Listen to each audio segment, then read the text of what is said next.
क्या आप भी 482 वीजा के बारे में सोच रहे हैं?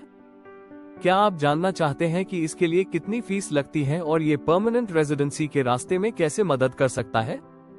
अगर आप इस वीजा के लिए अप्लाई कर रहे हैं, तो आपको इसकी कॉस्ट ब्रेकडाउन और स्पॉन्सरशिप प्रोसेस के बारे में सही जानकारी होना बहुत जरूरी है। साथ ही, क्या आप जानते हैं कि 186 वीजा के लिए ट्रांजिशन करने से आपको परमानेंट रेजिडेंसी मिल सकती है? तो आइए, इस वीडियो में हम आपको बताते हैं 482 वीजा और 186 वीजा के बारे में सब कुछ। Welcome to Zeal immigration. हम आपकी वीजा जर्नी को आसान और समझने योग्य बनाने के लिए यहाँ हैं। इस वीडियो में हम 482 वीजा की पूरी जानकारी, एसोसिएटेड फीस और 186 वीजा के लिए ट्रांजिशन प्रोसेस के बारे में बात करेंगे।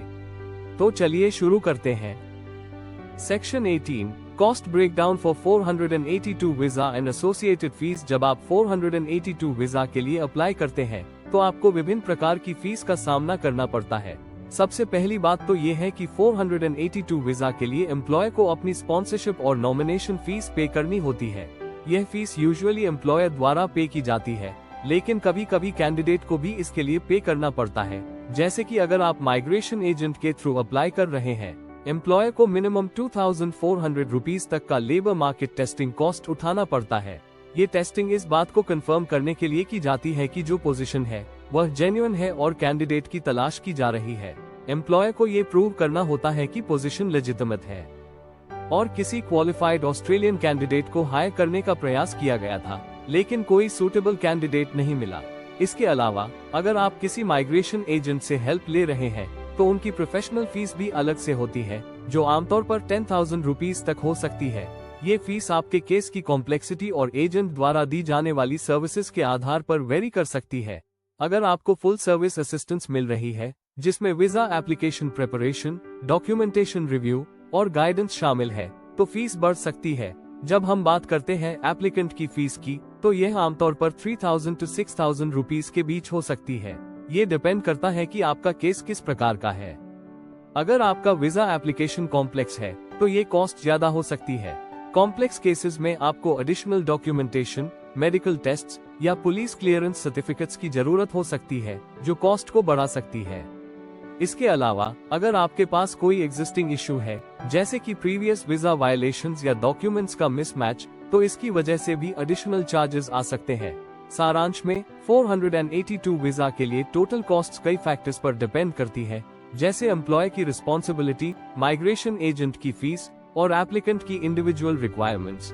इसलिए आवेदन करने से पहले सभी कॉस्ट्स का सही अनुमान लगाना और सही प्लानिंग करना बहुत महत्वपूर्ण होता है, ताकि आपको अनएक्सपेक्टेड फाइनेंशियल बर्डन का सामना न करना पड़े। Section 19, special conditions for employers sponsoring multiple employees. अब बात करते हैं उन एम्प्लॉयर्स के लिए जो एक साथ कई एम्प्लॉयज को स्पॉन्सर करना चाहते हैं। कुछ एम्प्लॉयर्स ऐसे होते हैं जिनके पास बड़ी कंपनीज होती हैं और वे एक साथ कई लोगों को हायर करते हैं। यदि किसी कंपनी के पास ज्यादा रिसोर्सेज हैं और उनका टर्नओवर भी अच्छा है, तो वे कई एम्प्लॉयज को स्पॉन्सर कर सकते हैं। इससे ये साबित होता है कि कंपनी बड़े पैमाने पर स्किल्ड वर्कर्स की तलाश करने में सक्षम है और उनके पास लार्ज स्केल हायरिंग प्रोसेस चलाने के लिए पर्याप्त रिसोर्सेज है। लेकिन अगर एम्प्लॉयर को एम्प्लॉयज को स्पॉन्सर करने के लिए सक्षम बनाना है, तो उन्हें ये प्रूव करना होगा कि वे लीगली केपेबल हैं और उनके पास इनफ रिसोर्सेज हैं ताकि वे लार्ज स्केल हायरिंग प्रोसेस चला सके। ये प्रोसेस थोड़ी कॉम्प्लेक्स हो सकती है, क्योंकि एम्प्लॉयर को ये डेमोन्स्ट्रेट करना होता है कि वे किसी भी तरह से लार्ज स्केल ऑपरेशंस को हैंडल करने के लिए केपेबल हैं। इस प्रोसेस में कंपनी को ये साबित करना होगा कि वे इन नए एम्प्लॉयज के लिए प्रॉपर रिसोर्सेज प्रदान कर सकते हैं और उन्हें ठीक से मैनेज कर सकते हैं। इसका मतलब ये है कि एम्प्लॉयर को ये दिखाना होगा कि उनके पास सफिशिएंट इंफ्रास्ट्रक्चर, ट्रेनिंग प्रोग्राम्स और मैनेजमेंट सिस्टम्स है, ताकि ये एम्प्लॉयज स्मूथली इंटीग्रेट हो सके और कंपनी के गोल्स में कंट्रीब्यूट कर सके। इसे लेकर कुछ कंप्लायंस रिक्वायरमेंट्स होती हैं जो एम्प्लॉयर को पूरा करनी होती है। इसके अलावा, अगर एम्प्लॉयर किसी ऐसे पोजीशन को स्पॉन्सर कर रहा है जिसका डिमांड हाई है, तो यह उनके लिए बेहतर होगा, क्योंकि उन्हें स्किल्ड एम्प्लॉयज की तलाश करने में ज्यादा परेशानी नहीं होगी। अगर पोजीशन क्रिटिकल है और इसकी मांग ज्यादा है, तो एम्प्लॉयर को अच्छे कैंडिडेट्स को अट्रैक्ट करने और हायर करने में कोई मुश्किल नहीं होगी। ऐसे पोजीशंस में हाई कंपटीशन होता है और स्किल्ड वर्कर्स के लिए कंपनीज आसानी से स्पॉन्सरशिप देने के लिए तैयार हो जाती है। Section 20, Understanding the 186 visa and transition from 482 visa 186 visa के लिए ट्रांजिशन प्रोसेस को समझना जरूरी है। जैसे ही आप 482 वीजा पर 2 साल का समय पूरा करते हैं, तो आप 186 वीजा के लिए अप्लाई कर सकते हैं। 186 वीजा परमानेंट रेजिडेंसी का रास्ता है, लेकिन इसमें भी कुछ स्पेसिफिक कंडीशंस होती है। सबसे पहली बात यह है कि आपको ये समझना होगा कि आपके पास 2 साल का एक्सपीरियंस होना चाहिए और आपका एम्प्लॉयर आपको इस वीजा के लिए नॉमिनेट कर चुका होना चाहिए। यह एक्सपीरियंस आपको 482 वीजा पर काम करते हुए प्राप्त करना होता है और यह वैलिडेट करेगा कि आपके पास वो स्किल्स और क्वालिफिकेशंस है जो परमानेंट रेजिडेंसी के लिए रिक्वायर्ड है। इसके बाद यदि आपने 482 वीजा पर किसी एम्प्लॉयर के साथ काम किया है, तो आपको ट्रांजिशन प्रोसेस के दौरान एम्प्लॉयर से जुड़े हुए रहना होगा। यानी यदि आपने किसी एम्प्लॉयर के साथ काम किया है, तो आपको उसी एम्प्लॉयर से नॉमिनेशन और स्पॉन्सरशिप की आवश्यकता होगी ताकि आपकी एप्लीकेशन स्मूथली प्रोसीड कर सके। 186 वीजा के लिए एक बड़ी एडवांटेज यह है कि आपको परमानेंट रेजिडेंसी मिल जाती है, जो आपको ऑस्ट्रेलिया में लॉन्ग टर्म रहने का अवसर देती है। इसका मतलब ये है कि आप बिना किसी और वीजा के अपने परिवार के साथ ऑस्ट्रेलिया में सेटल हो सकते हैं। परमानेंट रेजिडेंसी के साथ आपको ऑस्ट्रेलिया में वर्क राइट्स, हेल्थ केयर और सोशल बेनिफिट्स जैसे बड़े एडवांटेजेस मिलते हैं, जो आपकी लॉन्ग टर्म प्लानिंग को आसान बनाते हैं।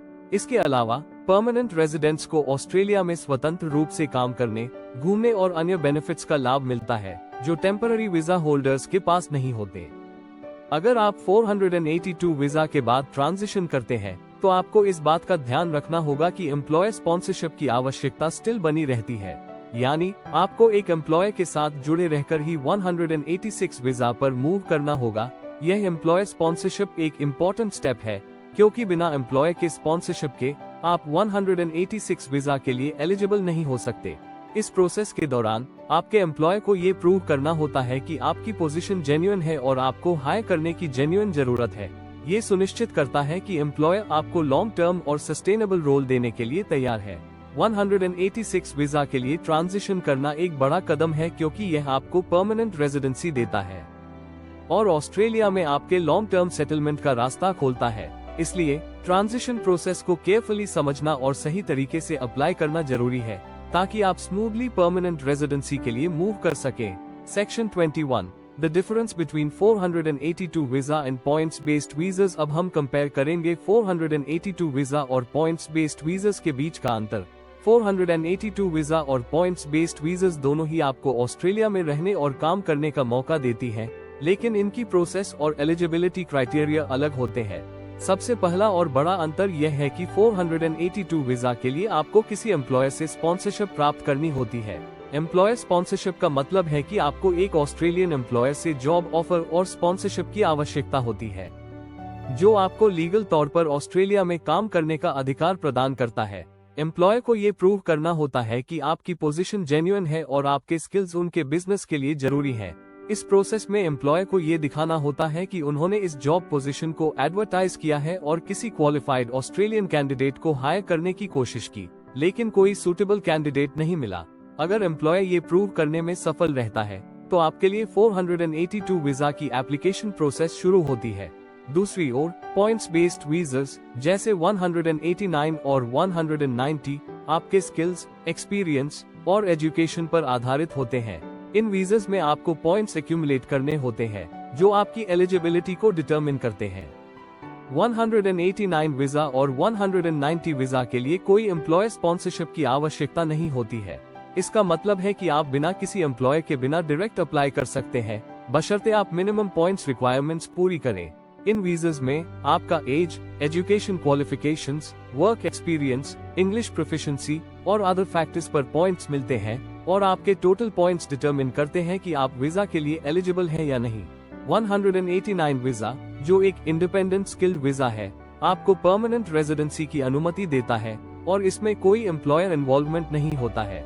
आपको सिर्फ अपना स्किल सेट प्रूव करना होता है और पॉइंट्स बेस्ड सिस्टम के तहत रिक्वायर्ड पॉइंट्स एक्यूमुलेट करने होते हैं। 190 वीजा, जो स्टेट स्पॉन्सर्ड है, में एक ऑस्ट्रेलियन स्टेट और टेरिटरी गवर्नमेंट से स्पॉन्सरशिप मिलती है, लेकिन इसमें भी एम्प्लॉयर का रोल नहीं होता। इसमें आपको अपनी स्किल्स को प्रूव करने और स्टेट द्वारा नॉमिनेटेड होने की आवश्यकता होती है, ताकि आपको वीजा मिल सके। इस वीजा में आपको कुछ एडिशनल एलिजिबिलिटी क्राइटेरिया होते हैं, जैसे कि आप जिस स्टेट में अप्लाई कर रहे हैं उस स्टेट को आपकी स्किल्स की जरूरत होनी चाहिए और आपको स्टेट के द्वारा अपनी नॉमिनेशन प्राप्त करनी होती है। 189 वीजा और 190 वीजा पर आपको बिना एम्प्लॉय स्पॉन्सरशिप के अप्लाई करने का मौका मिलता है, जबकि 482 वीजा में ये स्पॉन्सरशिप बहुत जरूरी है। इसका मतलब ये है कि 482 वीजा के लिए आपको पहले एक एम्प्लॉयर से जॉब ऑफर और स्पॉन्सरशिप प्राप्त करनी होगी और एम्प्लॉयर को ये प्रूव करना होगा कि आपको हायर करने की जेन्युइन जरूरत है। इसके मुकाबले पॉइंट्स बेस्ड वीजास में आपको अपने स्किल्स और क्वालिफिकेशंस के आधार पर एलिजिबिलिटी प्राप्त करनी होती है और आपके पास एम्प्लॉयर से स्पॉन्सरशिप की आवश्यकता नहीं होती है। इन दोनों वीजास के बीच एक और बड़ा अंतर यह है कि 482 वीजा एक टेम्पररी वीजा है जो आपको ऑस्ट्रेलिया में कुछ सालों के लिए काम करने का मौका देता है, जबकि पॉइंट्स बेस्ड वीजास, खासकर 189 वीजा, आपको परमानेंट रेजिडेंसी का अवसर देते हैं। 482 वीजा के तहत आपको एम्प्लॉयर स्पॉन्सरशिप के साथ एक स्पेसिफाइड पीरियड के लिए काम करने का अवसर मिलता है और वीजा के खत्म होने पर आपको या तो वीजा एक्सटेंशन के लिए अप्लाई करना होता है या परमानेंट रेजिडेंसी के लिए पाथवे तलाशना होता है। इसके विपरीत पॉइंट्स बेस्ड वीजास जैसे 189 वीजा आपको परमानेंट रेजिडेंसी प्रदान करते हैं, जो लॉन्ग टर्म सेटलमेंट का रास्ता खोलता है और आपको ऑस्ट्रेलिया में स्थायी रूप से रहने का अधिकार देता है। एक और महत्वपूर्ण अंतर यह है कि 482 वीजा के तहत आपको एम्प्लॉयर से जुड़ा रहना होता है और यदि आप नौकरी बदलते हैं तो आपको अपने वीजा स्टेटस पर असर पड़ सकता है। हालांकि पॉइंट्स बेस्ड वीजास में आप फ्रीली वर्क कर सकते हैं और एम्प्लॉयर बदलने में कोई रिस्ट्रिक्शन नहीं होती है, क्योंकि यह वीजा आपके स्किल्स और क्वालिफिकेशंस पर आधारित होता है, न कि एम्प्लॉयर स्पॉन्सरशिप पर। अगर आप सोच रहे हैं कि कौन सा वीजा आपके लिए सबसे उपयुक्त है, तो यह आपकी सर्कमस्टांसेस, स्किल्स और गोल्स पर निर्भर करता है। यदि आपके पास एक एम्प्लॉयर से स्पॉन्सरशिप है और आप टेम्पररी वर्क वीजा के तहत काम करना चाहते हैं, तो 482 वीजा आपके लिए अच्छा विकल्प हो सकता है। वहीं अगर आपके पास रिक्वायर्ड पॉइंट्स हैं और आप परमानेंट रेजिडेंसी की तलाश में हैं, तो पॉइंट्स बेस्ड वीजा जैसे 189 या 190 वीजा आपके लिए बेहतर हो सकते हैं। इसलिए 482 वीजा और पॉइंट्स बेस्ड वीजास के बीच मुख्य अंतर यह है कि 482 वीजा एम्प्लॉयर स्पॉन्सरशिप पर आधारित है, जबकि पॉइंट्स बेस्ड वीजास में आपको अपनी स्किल्स और क्वालिफिकेशंस के आधार पर एलिजिबिलिटी मिलती है। इसके अलावा 482 वीजा टेम्पररी होता है, जबकि points based visas permanent residency का रास्ता प्रदान करते हैं। ये समझना जरूरी है कि कौन सा वीजा आपके लिए सबसे उपयुक्त है और इसके लिए आपको अपनी एलिजिबिलिटी, स्किल्स और करियर गोल्स को ध्यान में रखते हुए सही डिसीजन लेना होगा। Section 22, understanding the 186 visa pathway for permanent residency. 186 visa का सबसे बड़ा फायदा यह है कि यह आपको परमानेंट रेजिडेंसी दिलाता है। जैसे ही आप 482 वीजा पर काम करते हुए 2 साल का वर्क एक्सपीरियंस पूरा कर लेते हैं, आप आसानी से 186 वीजा के लिए अप्लाई कर सकते हैं। 186 वीजा आपको ऑस्ट्रेलिया में लॉन्ग टर्म रहने और काम करने का मौका देता है और यह आपको स्थायी निवास, परमानेंट रेजिडेंसी प्रदान करता है, जो कई बेनिफिट्स के साथ आता है, जैसे कि हेल्थ केयर, एजुकेशन और सोशल सिक्योरिटी बेनिफिट्स। यह एक सिग्निफिकेंट एडवांटेज है क्योंकि परमानेंट रेजिडेंसी आपको और आपके परिवार को लॉन्ग टर्म स्टेबिलिटी और अपॉर्चुनिटीज देता है। 186 वीजा की सबसे बड़ी फायदा यह है कि इसमें आपको किसी एम्प्लॉयर के साथ 2 साल तक जुड़े रहने की आवश्यकता नहीं होती, जैसे कि पहले था।